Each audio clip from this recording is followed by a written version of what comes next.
Tama ba yan, Carly? Your Honor, hindi po. Humihingi lang din po ako ng tulong sa kanila at saka syempre po, talagang may mga utang po talaga sila. Pero Yun na nga yun. hindi po ako hindi po sabi ng extortion po, hindi po. Refund, humingi ka ng reimbursement kasi nga hindi natuloy yung project kasi nagkagulo-gulo.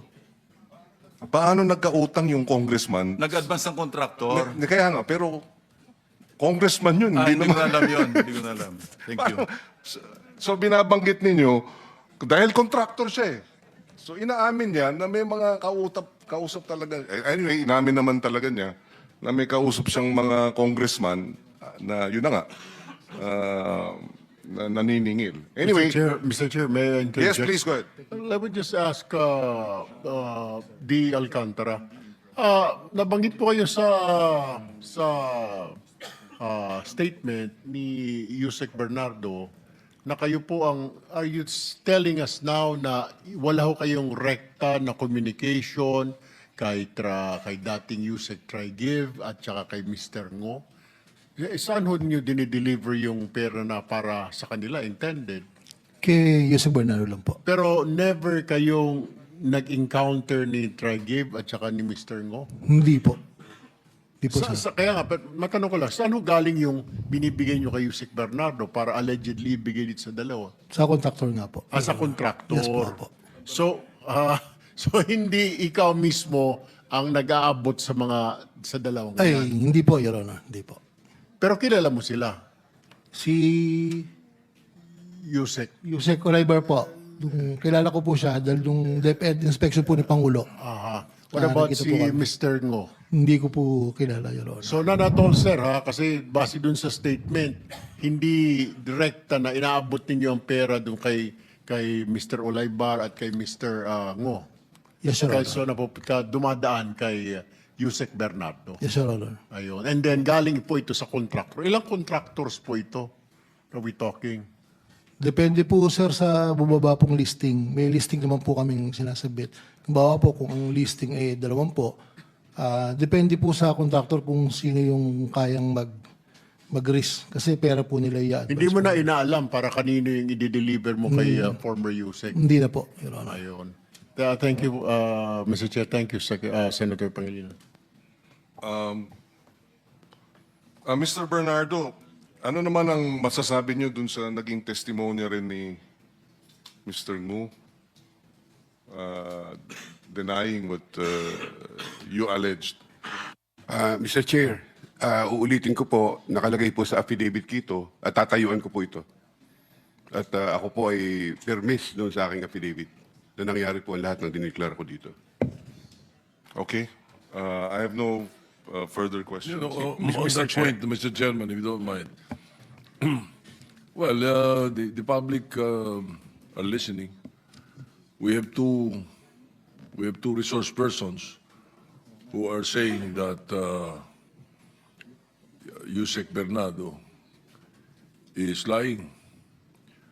But Yusek Bernardo is a state witness now because he has already been evaluated and included in the witness protection program. Is that right?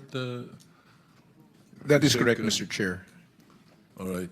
And just one point on the substandard that you mentioned earlier, Senator Pangilinan, Mr. Chairman. Itong mga madaling makita nyo yung ghosts. This is addressed to the DPWH. Ano? Kita na eh. So madaling ayusin, madaling kasuhan. Okay. Ang sinasabi ninyo ngayon, medyo natatagalan kayo sa substandard, di ba? Pagka ganun, kailangan pang patunayan eh. Meron pang ano yan, yung quality nung project, ano? So in the meantime, I suggest that what you do is that you either ask the pickup or if you can do it, automatically suspend, blacklist, or ban the contractors of those projects, of those substandard projects. Automatic, ganun po kagad siguro. Then matatagal na kayo sa investigation pag substandard, sabi nyo nga, hindi po ba? Yes, Mr. Chair, no? Once po makita namin or ma-prove po namin agad na substandard yung project, we will already take all the actions available to us, all the remedies available to us, Mr. Chair. Thank you, Mr. Chairman. Mr. Chair, can I just also correct my earlier statement dun po sa number of ghost projects? No? Ang pending po na nasampahan na namin ng kaso are 4. And then we will await po yung ICI validation on the remaining. Thank you, Mr. Chair. Saan yung apat? Sorry. All in Bulacan po. Okay. Thank you, Mr. Chairman. Senator Bam Aquino is recognized. Maraming salamat, Mr. Chairman. My first set of questions tungkol po dun sa coordinates, no? Let me ask you, Sec Bernabe. So you're confirming na yung first set of coordinates merong mali, correct? Yes, Mr. Chair. Yes. And that created or that led to 421 projects na nilista natin na ghost or substandard. Correct? Yes, correct, Mr. Chair. Okay. Hindi ko kasi maintindihan ano yung motivation for providing wrong coordinates. Because, syempre, we're saying the former leaders of DPWH provided wrong coordinates. Pero ang magiging output po niyan, may mga lugar na akala nyo ghost project, pero yun pala mali yung mga lugar. So in short, it would create more problems for them kasi mas lalaki yung number of ghost projects. Correct, no? Tama ba ako? Tama, Mr. Chair. Tama. So hindi ko maintindihan yung logic why you would provide wrong coordinates. Because if I provide a wrong coordinate at walang makita doon, ghost project yun, mas guilty ka.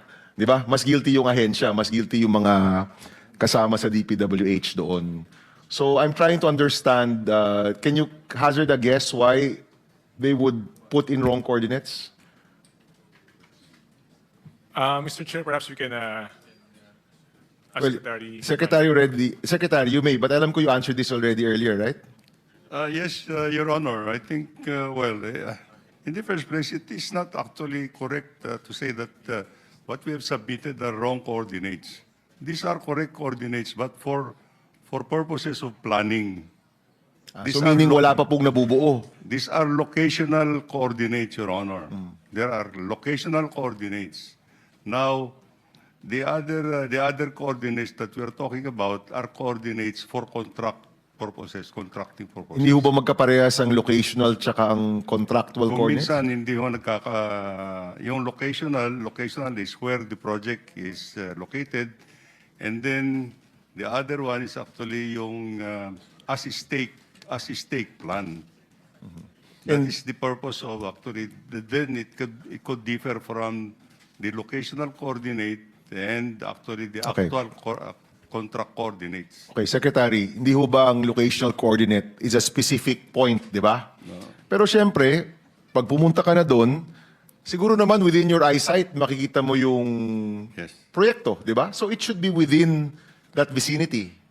Yes, Your Honor. It is actually where the project, what town, anong province, and anong river nandoon. Okay, but ganun po ka general? Yes, Your What Honor. river? Hindi anong part of the river? Yes, for purposes of planning, Your Honor. Okay. Yusek Bernabe, my concern is that naglabas po kayo sa publiko 421 projects na alanganin.